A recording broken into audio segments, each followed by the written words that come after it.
Solar വെക്കാൻ തീരുമാനിച്ചതെന്ന് വെച്ചാൽ നമ്മളുടെ ഒരു മന്ത്ലി 2 months കൂടുമ്പോൾ വരുന്ന ഒരു കറണ്ട് ബില്ലിനെ നമ്മളൊന്ന് ഇല്ലാതാക്കാൻ വേണ്ടിയിട്ടാണ് സോളാർ നമ്മൾ വെക്കാൻ തീരുമാനിച്ചത്. ഫസ്റ്റ് ഞാനത് KSEBയുടെ വെബ്സൈറ്റിൽ കയറിയിട്ട് അതിലൊരു ഇൻസ്റ്റാളറെയാണ് സെലക്ട് ചെയ്തത്. അത് കഴിഞ്ഞിട്ട് അവരിവിടെ വന്ന് നോക്കിയിട്ട് പറഞ്ഞു നമ്മുടെ മുകളിൽ ഈ ട്രസ് വർക്ക് ചെയ്തേക്കണോണ്ട് നമുക്കിവിടെ അത് ചെയ്യാൻ പറ്റില്ല എന്ന് പറഞ്ഞിട്ട് റിജക്റ്റ് ചെയ്ത് പോവുകയാണ് ചെയ്തത്. പിന്നെ ഞാൻ 2 ഇൻസ്റ്റാളർമാരെ കോൺടാക്ട് ചെയ്തിട്ട് അവരും അത് റിജക്റ്റ് ചെയ്തിട്ട് പോയി. പിന്നെയാണ് ഞാൻ അവിടെ ഒരു മൂപ്പൻസിൻ്റെ ബോർഡ് കണ്ടിട്ട് അവരെ കോൺടാക്ട് ചെയ്തപ്പോൾ അവർ വന്നിട്ട് പറഞ്ഞു അവർ ചെയ്തു തരാം എന്നവർ പറയുകയും ചെയ്തു. മൂപ്പൻസിനെ കോൺടാക്ട് ചെയ്തതിന് ശേഷം അവരുടെ അഡ്വാൻസ് പേയ്മെൻ്റ് എല്ലാം ചെയ്തതിന് ശേഷം പിന്നെ വളരെ ഫാസ്റ്റ് ആയിരുന്നു. എനിക്ക് തോന്നുന്നു ഒരു 2 weeksനുള്ളിൽ മെറ്റീരിയൽസ് ഡെലിവറി ചെയ്തു. അതിന് മുന്നേ തന്നെ വന്ന് കുറച്ച് ഫ്രെയിം വർക്ക്സ് ഒക്കെ അവർ സ്റ്റാർട്ട് ചെയ്തിരുന്നു. പിന്നെ മെറ്റീരിയൽ ഡെലിവറി ചെയ്ത് ഒരു 15 daysനുള്ളിൽ വന്നത് ഒരു 1 weekനുള്ളിൽ തന്നെ പിന്നെ അതിൻ്റെ ഇൻസ്റ്റലേഷൻ എല്ലാം കംപ്ലീറ്റ് ആയി. സെക്കൻഡ് ഡേ തന്നെ KSEB ആൾ വന്നത് മീറ്റർ ചാർജ് ചെയ്തു. ഒരു വിത്തിൻ 1 month എല്ലാം കംപ്ലീറ്റ് ആയി. അവര് കുഴപ്പമില്ലായിരുന്നു.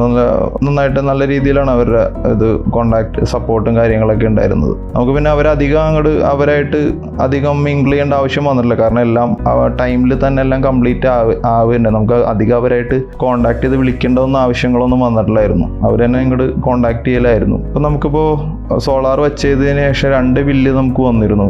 നമ്മുടെ 2 monthsലെ ബില്ലായി ഇപ്പോൾ വരുന്നത്. അപ്പോൾ അറൗണ്ട് ഒരു 6,000 to 7,000 ഒക്കെ ബില്ല് വന്നിരുന്ന സ്ഥലത്ത് ഇപ്പോൾ 210 ആ റേഞ്ചിലൊക്കെ ഉള്ളൊരു മീറ്റർ റെൻ്റ് മാത്രമേ വരുന്നുള്ളൂ.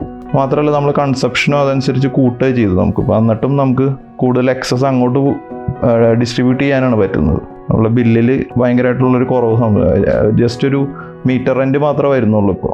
നമുക്കിപ്പോൾ നമ്മളുടെ ഡെയിലി പ്രൊഡക്ഷനും കാര്യങ്ങളും നമുക്കിപ്പോൾ ഫോണിൽ തന്നെ നമുക്ക് നോക്കി അറിയാൻ പറ്റും.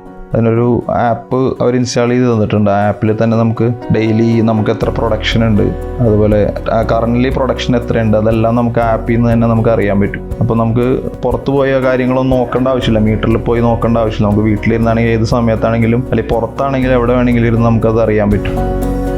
2 റൂമിൽ AC യൂസ് ചെയ്യുന്നുണ്ട്, ഇൻഡക്ഷൻ കുക്കർ യൂസ് ചെയ്യുന്നുണ്ട്. അത്യാവശ്യം നല്ല രീതിയിൽ നമ്മൾ യൂസ് ചെയ്യുന്നുണ്ട്. സോളാർ നല്ലൊരു ഓപ്ഷനാണ്. കാരണം റിന്യൂവബിൾ റിസോഴ്സിനെ നമ്മളെപ്പോഴും ഡിപ്പെൻഡ് ചെയ്തിരിക്കുന്നത് നല്ലതാണ്. കാരണം വെച്ച് കഴിഞ്ഞാൽ നമുക്കിപ്പോൾ ഈ ഇലക്ട്രിസിറ്റി ചാർജ് ആയാലും പിന്നെ അത് കൂടാണ്ട് നമുക്കിപ്പോൾ ഇത് ഒരു കറണ്ട് മാത്രമല്ല, നമുക്കിപ്പോൾ ഒരു കുക്കിംഗ് ഗ്യാസ് ആണെങ്കിൽ ഇൻഡക്ഷൻ കുക്കറൊക്കെ യൂസ് ചെയ്യുന്നതുകൊണ്ട് നമുക്ക് കുക്കിംഗ് ഗ്യാസിലും നമുക്കൊരു ലാഭം ഉണ്ടാക്കാം. പിന്നെ നമ്മളൊരു ഇലക്ട്രിക് കാറൊക്കെ യൂസ് ചെയ്യുകയാണെന്നുണ്ടെങ്കിൽ നമുക്ക് ആ ഒരു നമ്മുടെ എക്സ്പെൻസും നമുക്കത് സേവ് ചെയ്യാൻ പറ്റും. പറഞ്ഞ ടൈമിൽ തന്നെ അവരുടെ വർക്ക് കംപ്ലീറ്റ് ചെയ്തിരുന്നു. നമുക്ക് അധികം ലാഗോ കാര്യങ്ങളൊന്നും ഉണ്ടായിരുന്നില്ല. വന്ന സ്റ്റാഫുകളാണെങ്കിൽ എല്ലാവരും നല്ലൊരു കോപ്പറേറ്റീവ് ആയിട്ടുള്ള സ്റ്റാഫുകളായിരുന്നു. നമ്മൾ 5 kilowatt ഇവിടെ ചെയ്തിരിക്കുന്നത്. ശരിക്കും നമുക്ക് അവർ റെക്കമെൻഡ് ചെയ്തിരുന്നത് 3 kilowatt റെക്കമെൻഡ്. അതായത് നമ്മളുടെ ബില്ല് 0 ആക്കാനായിട്ട് 3 kilowatt റെക്കമെൻഡ് ചെയ്തിരുന്നത്. പക്ഷേ നമ്മളൊരു ഇത്തിരി ഇത് കൂടുതൽ വെച്ചെന്ന് വെച്ചാൽ ഇനി നമ്മൾ ഭാവിയിലേക്ക് ഇപ്പോൾ ഒരു ഇലക്ട്രിക് കാറോ അല്ലെങ്കിൽ അങ്ങനെ ഒരു സാധനങ്ങളൊക്കെ വാങ്ങിക്കഴിഞ്ഞാൽ അതും കൂടി മീറ്റ് ചെയ്യാനുള്ളത് വെച്ചിട്ടാണ് നമ്മളൊരു 5 kilowatt അവിടെ ഇൻസ്റ്റാൾ ചെയ്തത്. സബ്സിഡി സ്കീമിലാണ് നമ്മൾ ചെയ്തത്.